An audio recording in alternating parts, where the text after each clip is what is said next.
Assalamualaikum warahmatullahi wabarakatuh. Alhamdulillah, wassalatu wassalamu ala rasulillahi wa ba'd. Saudara-saudari kaum muslimin dan muslimat, Idul Fitri atau Hari Raya adalah hari yang sangat besar, hari yang agung, hari yang mulia di dalam agama kita, dinul Islam. Hari Raya bagi umat Islam bukan hanya sekedar hari raya, bukan hanya sekedar hari bergembira, tapi hari raya atau Idul Fitri ataupun juga Idul Adha adalah hari kita mendekatkan diri kepada Allah Subhanahu wa taala dengan kegembiraan yang kita tampakkan. Oleh karena itu, wahai saudara-saudari kaum muslimin dan muslimat, ada sunnah-sunnah yang diajarkan oleh Nabi kita yang mulia Muhammad sallallahu alaihi wasallam dalam berhari raya. Dengan menjaga sunnah-sunnah tersebut, maka kita harapkan hari raya yang kita rayakan, yaitu Idul Fitri, menjadi hari yang penuh berkah. Hari benar-benar hari keberuntungan dan kemenangan. Dengan diampuninya dosa-dosa, ditinggikannya derajat, dilipat gandakan pahala, dilimpahkan berkah. Apa saja sunnah-sunnah yang diajarkan oleh Nabi kita yang mulia Muhammad sallallahu alaihi wasallam dalam berhari raya? Di antara sunnah-sunnah tersebut, wahai saudara-saudari kaum muslimin dan muslimat yang semoga senantiasa dirahmati dan diberkahi oleh Allah Subhanahu wa taala, mandi sebelum pergi menunaikan salat Id. Ini sunnah yang diajarkan oleh Nabi kita yang mulia, agar saat kita pergi salat Id, menunaikan salat, kita dalam keadaan bersih. Begitu juga karena hari raya Idul Fitri, saat berkumpulnya kaum muslimin. Bahkan itu perkumpulan yang sangat besar. Sehingga setiap muslim tampil bersih, rapi, wangi. Tampil dengan sebaik-baik keadaan. Di dalam Al-Muwatta, dari Abdullah bin Umar dan lain-lainnya, di situ disebutkan bahwa Abdullah bin Umar kana yaghtasilu yaumal Id, yaum Idul Fitri qabla an yaghdwa ila al-musalla. Ibnu Umar mandi di hari Id sebelum pergi salat. Al-Imam An-Nawawi bahkan menyebutkan ittifaq, kesepakatan ulama tentang disukainya, disunnahkannya mandi di hari raya sebelum berangkat untuk sholat. Saling mengucapkan selamat, tahniah, ketika bertemu dengan saudara-saudara kita.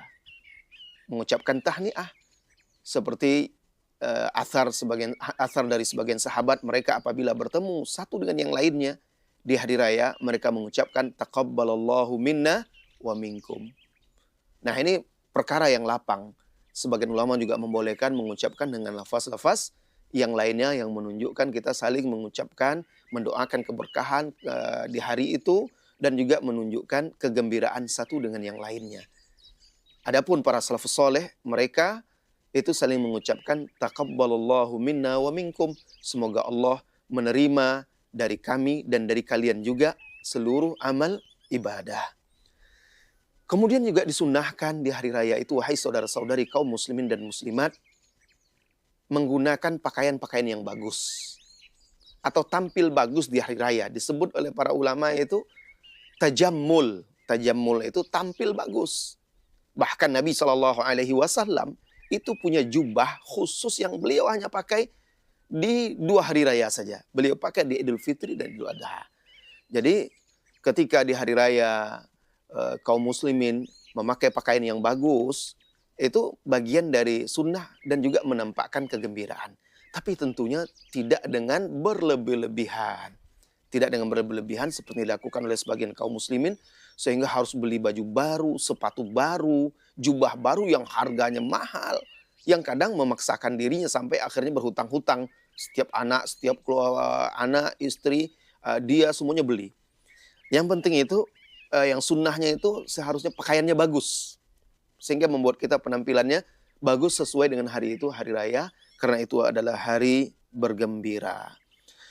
Adapun para wanita, maka boleh mereka memakai pakaian yang bagus, tetapi ketika mereka keluar dari rumahnya, hendaknya mereka tidak menampakkan perhiasan-perhiasan mereka, tidak bertabarruj. Kemudian terakhir, juga termasuk sunnah berhari raya, yaitu pulang dari tempat sholat ke rumah kita dari jalan yang berbeda. Misalnya kita berangkat dari rumah kita dari jalan A, pulangnya itu disunnahkan kita dari jalan yang berbeda. Bagaimana kalau pulang di jalan yang sama juga tidak ada masalah. Tetapi kita berbicara tentang perkara-perkara yang disunnahkan. Karena Rasulullah Shallallahu Alaihi Wasallam melakukan hal tersebut dan beliau melakukan itu tentu bukan kebetulan saja. Beliau tentu melakukan karena ada hikmahnya. Di antara hikmah yang dijelaskan oleh para ulama, sehingga syiar atau sunnah atau syiar pada hari itu nampak. Kalau kita hanya pulang, berangkat dari satu jalan, pulang dari satu jalan lagi, hanya orang-orang di situ saja yang menampakkan. Tapi ketika kita berangkat dari satu jalan dengan takbir yang gegap gempita, lalu pulang di jalan yang satunya lagi, maka nampak di situ izhar kegembiraan, izhar dari syiar Islam berhari raya bersama kaum muslimin.